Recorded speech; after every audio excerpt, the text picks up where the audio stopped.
to talk about using this ejection blanket, as I call it. And the idea of this ejection blanket is it's going to wrap the streamer like this. And then we insert this into the rocket body. Now this is a rocket with a BT-50 body. It's fairly common.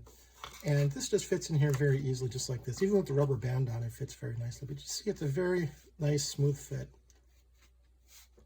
And you might be wondering, well, what exactly is this used for?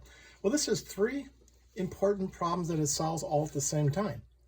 The first is that if you put a streamer into a rocket, and this rocket I might use like a D-16, which is a very powerful rocket. D-16 has a lot of thrust.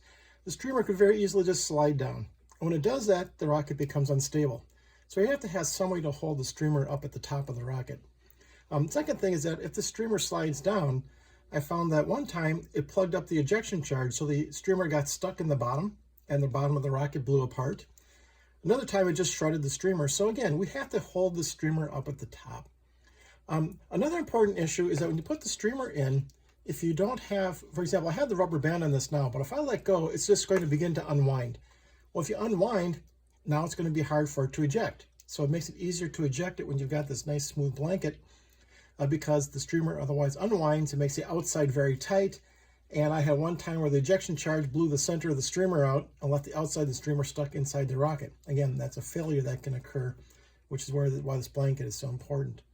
Another thing is that it does provide, this is Kevlar, by the way, this is a felt material, and it's very interesting because it's almost indestructible being Kevlar, but it's also very heat resistant. It's not completely burn resistant. On occasion, I've had some particles come through, ejection particles. It'll get trapped in here, make a little burn pit.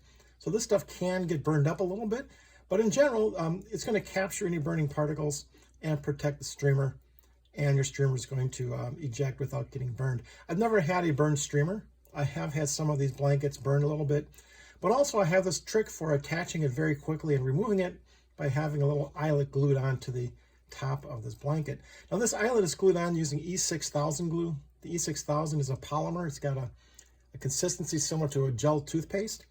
And if you put enough of it underneath this particular ring, stick it down, and that's a nice solid attachment point. So you can attach this now to the Kevlar recovery cord. Okay, so I'm going to cover the details of how to use this in the next video.